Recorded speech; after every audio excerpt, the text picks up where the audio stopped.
പ്രിയപ്പെട്ട വിദ്യാർത്ഥികളുടെ പ്രത്യേക ശ്രദ്ധയ്ക്ക് ഇന്ന് ഏപ്രിൽ 3-ന് 6ാം സെമസ്റ്റർ പരീക്ഷകൾ ഉച്ചയ്ക്ക് മുതൽ ആരംഭിക്കാൻ പോവുകയാണല്ലോ. പല വിദ്യാർത്ഥികളും നല്ല രീതിയിൽ പഠിച്ച കാര്യങ്ങൾ റിവൈസ് ചെയ്യുകയും എഴുതി നോക്കുകയും പറ്റുന്നില്ല എന്ന് ചെക്ക് ചെയ്യുകയും ചെയ്യുന്ന സമയത്ത് ചില വിദ്യാർത്ഥികൾ കോപ്പി അടിക്കാനുള്ള മൈക്രോബിറ്റിൻ്റെ ഓട്ടത്തിലായിരിക്കും. എങ്ങനെയെങ്കിലും മൈക്രോബിറ്റ് പ്രിൻ്റ് എടുക്കണം, നാളെ മുതലുള്ള എല്ലാ പരീക്ഷകളും എനിക്ക് ജയിക്കണം. എന്നാൽ അത് കോപ്പി അടിച്ചു എന്ന് ടീച്ചേഴ്സ് അറിയാനും പാടില്ല, ഇൻവിജിലേറ്റേഴ്സ് അറിയാനും പാടില്ല എന്നുള്ള ഒരു രീതിയിലാണ് പല വിദ്യാർത്ഥികളും ചിന്തിക്കുന്നുണ്ടാവുക.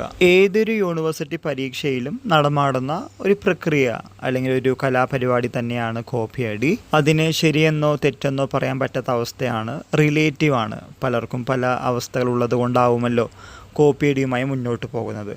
ഇങ്ങനെ കോപ്പി അടിക്കുന്ന വിദ്യാർത്ഥികൾ ശ്രദ്ധിക്കേണ്ട ചില കാര്യങ്ങളുണ്ട്. നിങ്ങൾ കഷ്ടപ്പെട്ടെടുത്ത മൈക്രോബിറ്റിൻ്റെ പ്രിൻ്റ് എവിടെ വയ്ക്കണമെന്നും അത് ചോദ്യങ്ങളായി വന്നു കഴിഞ്ഞാൽ എങ്ങനെ എടുക്കണമെന്നുള്ള കാര്യം നിങ്ങൾക്ക് ആദ്യം അറിഞ്ഞിരിക്കണം. എന്നാൽ പിടിച്ചു കഴിഞ്ഞാൽ പല ടീച്ചേഴ്സും പല ഇൻവിജിലേറ്റേഴ്സും പല രീതിയിലാണ് അതിന് നടപടികളുമായി മുന്നോട്ട് പോകാറുള്ളത്. റെഗുലർ വിദ്യാർത്ഥികളെ സംബന്ധിച്ച് അതാത് കോളേജുകളിലാണല്ലോ അവർ എഴുതുന്നത്. അവർക്ക് അവരെ പഠിപ്പിച്ച ടീച്ചേഴ്സ് തന്നെയായിരിക്കും, അല്ലെങ്കിൽ ആ കോളേജിലുള്ള മറ്റ് ടീച്ചേഴ്സ് തന്നെയായിരിക്കും ഇൻവിജിലേഷൻ ഡ്യൂട്ടിക്ക് വരിക. SDE അഥവാ സ്കൂൾ ഓഫ് ഡിസ്റ്റൻസ് എഡ്യൂക്കേഷൻ വിദ്യാർത്ഥികളെ സംബന്ധിച്ച് എല്ലാ ഇൻവിജിലേറ്റേഴ്സും അവർക്ക് സ്ട്രേഞ്ചേഴ്സാണ്, അവരുടെ കാലന്മാരായിട്ടാണ് പല വിദ്യാർത്ഥികൾ കണക്കാക്കാറുള്ളത്. പഠിച്ചാലും പഠിച്ചില്ലെങ്കിലും ജയിക്കണമെന്നുള്ള ഒരു റാറ്റ് റേസിലാണ് നിങ്ങളെല്ലാവരും എന്ന് പറയാം. പക്ഷേ ടീച്ചേഴ്സ് നിങ്ങളോട് എങ്ങനെയൊക്കെയാണ് പെരുമാറുക കോപ്പി അടിച്ചാൽ, അതിൻ്റെ കാര്യങ്ങളാണ് നമ്മളോട് വിശദമാക്കുന്നത്. ഒരു ക്ലാസ്സിലെ വിദ്യാർത്ഥി പരീക്ഷ ജയിക്കാനുള്ള പരാക്രമത്തിൽ പല കാര്യങ്ങളും ചെയ്യും. എന്നാൽ ഇത് വളരെ കീനായി നോക്കുന്ന പല ടീച്ചേഴ്സും എൻ്റെ അറിവിലുണ്ട്.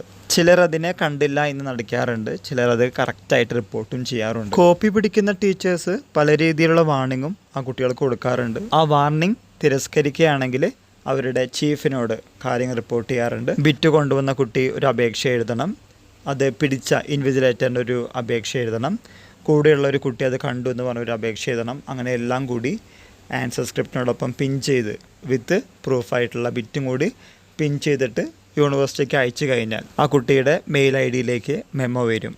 ഹിയറിങ്ങിൻ്റെ ഭാഗമായി ചില കാര്യങ്ങൾ സമർപ്പിക്കാനും കാര്യങ്ങൾ പറഞ്ഞു കേൾപ്പിക്കാനുമായിട്ട് നമ്മൾ യൂണിവേഴ്സിറ്റിയിലേക്ക് പോകേണ്ടി വരും. ഹിയറിങ്ങിന് ശേഷം ആ വിദ്യാർത്ഥി ചെയ്തത് തെറ്റാണെന്ന് കണ്ടെത്തി കഴിഞ്ഞാൽ D-ബാർ ഉറപ്പാണ്. ചില ഘട്ടങ്ങളിൽ 3 വർഷമോ അല്ലെങ്കിൽ അവരുടെ ജൂനിയേഴ്സിനൊപ്പമേ എഴുതാൻ സാധിക്കുകയുള്ളൂ. നിങ്ങളുടെ കൂട്ടത്തിലുള്ള പല ഫ്രണ്ട്സും പറയാറുണ്ട് കോപ്പി അടിക്കുന്നത് തെറ്റൊന്നുമല്ല, എൻ്റെ ഫ്രണ്ടിന് കോപ്പി അടിച്ചപ്പോൾ അവന് കുഴപ്പമൊന്നും ഉണ്ടായിരുന്നില്ല, ആ ഹിയറിംഗ് ഉണ്ടായിരുന്നു, മെമ്മോ വന്നു, ആ കാര്യത്തിൽ അവൻ ചെയ്തത് ഇങ്ങനെയാണെന്ന് പറഞ്ഞപ്പോൾ അത്ര D-ബാർ ഒന്നും വന്നില്ല, പ്രശ്നങ്ങളൊന്നും ഉണ്ടായില്ല എന്നൊക്കെ. എന്നാൽ എല്ലാവർക്കും അങ്ങനെ ആവണമെന്നില്ല. ഓരോ മാൽ പ്രാക്ടീസ് കേസിൻ്റെയും ഇൻറ്റൻസിറ്റിക്ക് അനുസരിച്ചിട്ടാണ് വിധികൾ പ്രസ്താവിക്കുന്നത്. ആയതുകൊണ്ട് നിങ്ങൾ ഇക്കാര്യങ്ങൾ ശ്രദ്ധിച്ചു വയ്ക്കുക. ക്ലാസ്സിനകത്ത് സമാധാനപരമായി പരീക്ഷ എഴുതാൻ അനുവദിക്കാത്ത ഏതൊരു കുട്ടിയും മാൽ പ്രാക്ടീസിൻ്റെ കീഴിൽ വരും. പറഞ്ഞു വന്നത് ബിറ്റ് കൊണ്ടുവന്ന് കോപ്പി അടിക്കുക എന്ന് മാത്രമല്ല, ചോദിച്ചെഴുതുകയാണെങ്കിലും വേറെ ആളുടെ പേപ്പർ കാണിച്ചു തന്ന് എഴുതുകയാണെങ്കിലും ഇതെല്ലാം മാൽ പ്രാക്ടീസിൻ്റെ അണ്ടറിൽ വരുന്ന കാര്യങ്ങളാണ്. ഇക്കാര്യങ്ങൾ മനസ്സിലാക്കി വയ്ക്കുക. നമുക്കുള്ള അറിവ് അപ്ഡേറ്റ് ചെയ്ത് റിവൈസ് ചെയ്ത് പരീക്ഷയ്ക്ക് വേണ്ടി ഒരുങ്ങുക. എല്ലാവർക്കും ഒരിക്കൽ കൂടി നന്ദി, നമസ്കാരം.